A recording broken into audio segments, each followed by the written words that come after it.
In January of 1959, 9 young Soviet hikers died under mysterious circumstances while trekking through the Ural Mountains in what's now known as the Dyatlov Pass incident.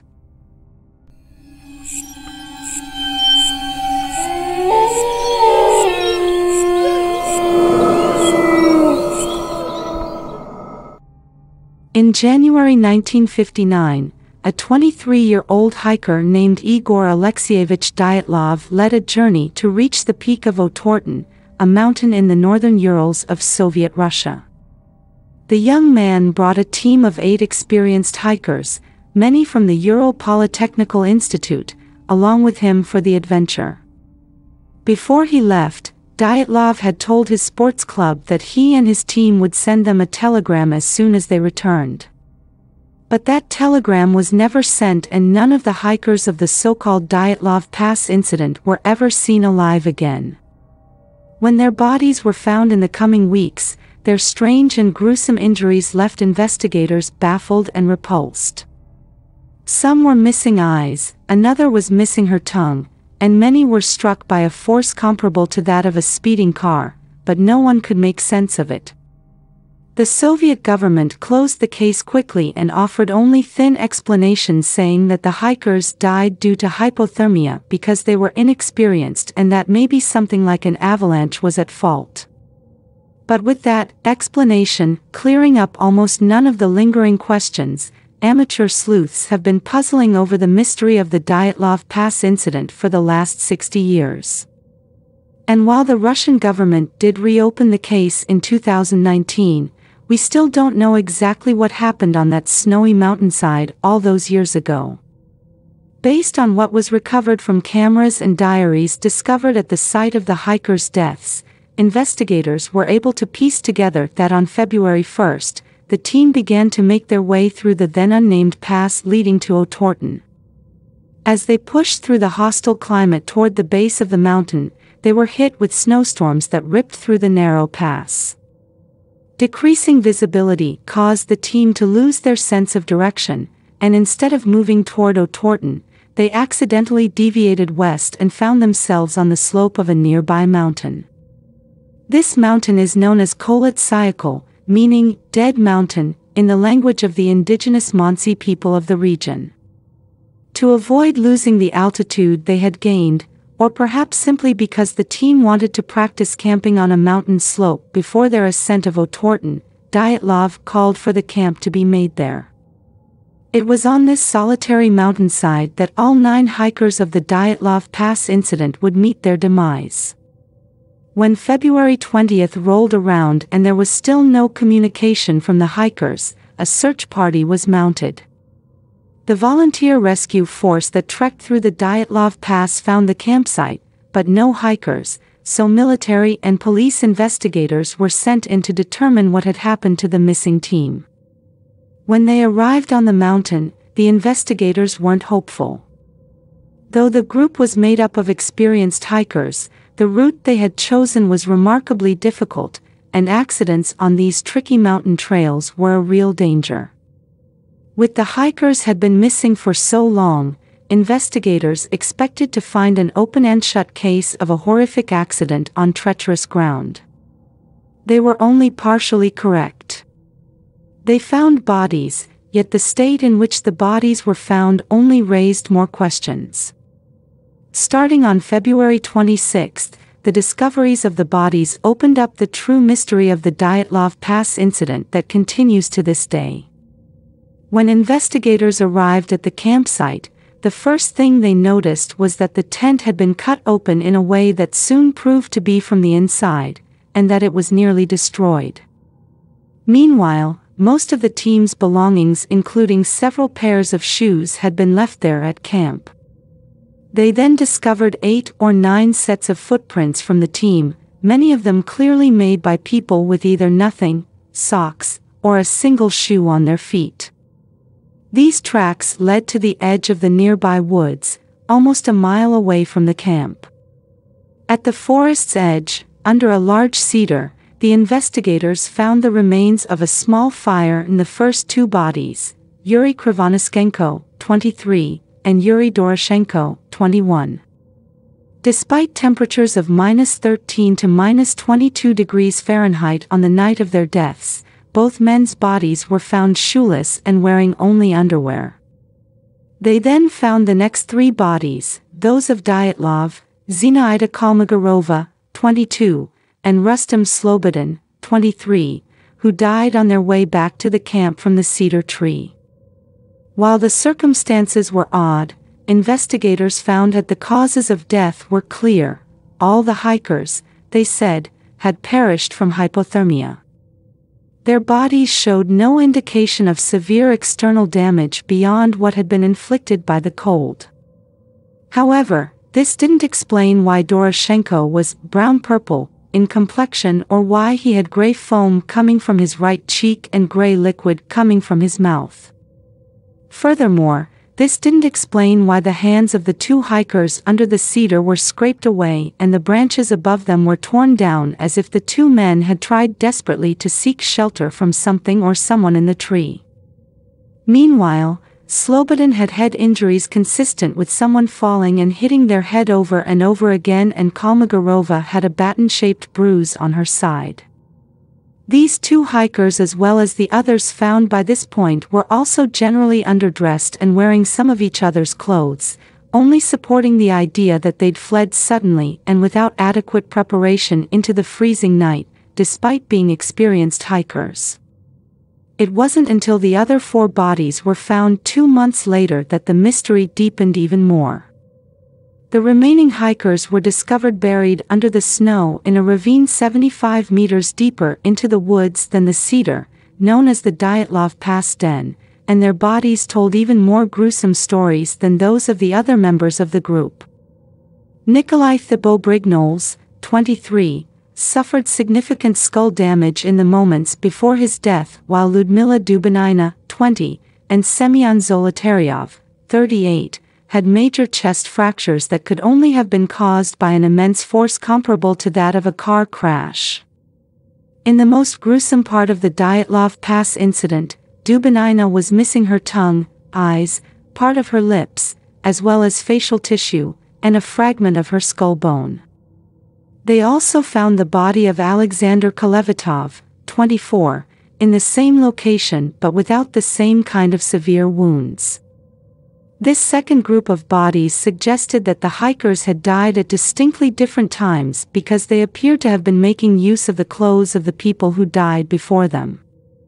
Dubinina's foot was wrapped in a piece of Krivonischenko's wool pants, and Zolotaryov was found in Dubinina's faux fur coat and hat, suggesting he had taken them from her after she had died, just as she had taken clothes from Krivonischenko earlier. Perhaps most mysterious of all was that the clothes of both Kolevatov and Dubinina showed evidence of being radioactive. Due to evidence like this, even with more bodies found, the mystery of the Dyatlov Pass incident only grew more baffling. The Soviet government closed the case quickly and gave only vague causes of death and speculated that the hikers' own incompetence may have caused their demises or that a natural disaster was the culprit. Early on, many Soviets also suspected that the hikers' deaths were the result of an ambush by the local Mansi tribesmen. A sudden attack would account for the way the hikers fled their tents, their disarray, and the damage done to the second group of bodies. But that explanation fizzled quickly. The Mansi people were largely peaceful, and the evidence in the Dyatlov Pass didn't much support violent human conflict. For one, the damage done to the hikers' bodies exceeded the blunt force trauma one human could inflict on another. There was also no evidence of any footprints on the mountain beyond those made by the hikers themselves. Investigators then conceived of a swift, violent avalanche. The sound of snow collapsing, an early warning of the deluge to come, would have frightened the hikers out of their tents in a state of undress and sent them sprinting for the tree line. An avalanche would also have been powerful enough to inflict the injuries that killed the second group of hikers. But the physical evidence of an avalanche just wasn't there, and locals familiar with the terrain later said that such a natural disaster simply wouldn't have made sense in the Dyatlov Pass. There was also the fact that when investigators found the bodies, they noted no evidence that an avalanche had occurred any time recently in the region. There was no damage to the tree line, and searchers observed no debris. Moreover, no avalanches had been recorded at that site before, and nor have there been any since. Furthermore, would the experienced hikers have made camp in a spot that was vulnerable to an avalanche? The avalanche hypothesis was characteristic of most of the theories put forward in the early days of the mystery. It offered a quick, superficially plausible solution to some aspects of the puzzle but utterly failed to account for others. With official theories leaving lots unexplained, many alternative explanations for the Dyatlov Pass incident have been put forward in the 6 decades since.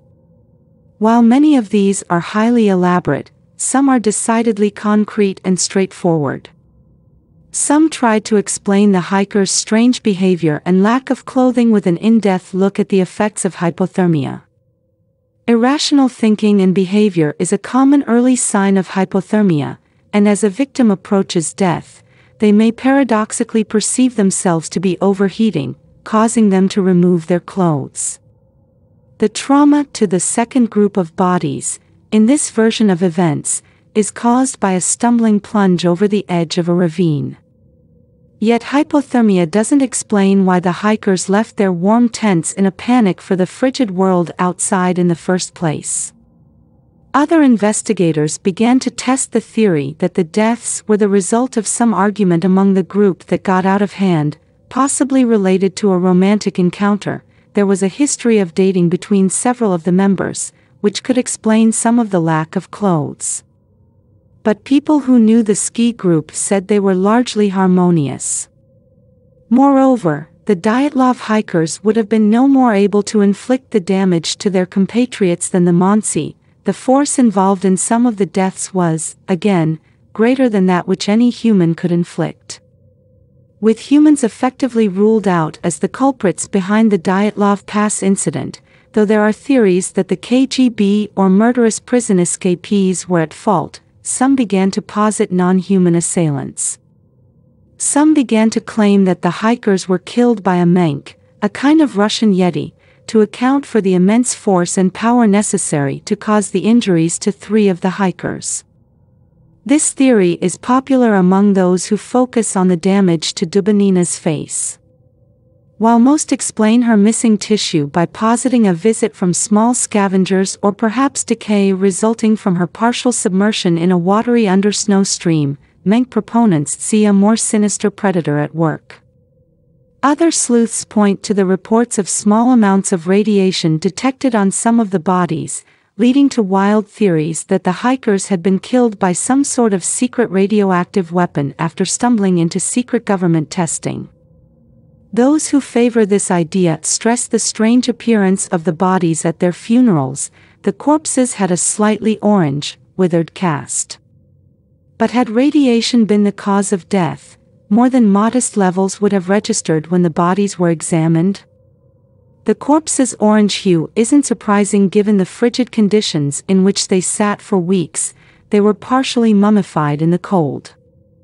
The secret weapon explanation is popular because it is partially supported by the testimony of another hiking group, one camping 50 kilometers from the Dyatlov Pass team on the same night. This other group spoke of strange orange orbs floating in the sky around Kholat Syakhl, a site proponent of this theory interpret as distant explosions. The hypothesis goes that the sound of the weapon drove the hikers from their tents in a panic. Half-clothed, the first group died of hypothermia while attempting to take shelter from the blasts by waiting near the tree line. The second group, having seen the first group freeze, determined to go back for their belongings but fell victim to hypothermia too, while the third group got caught in a fresh blast further into the forest and died from their injuries.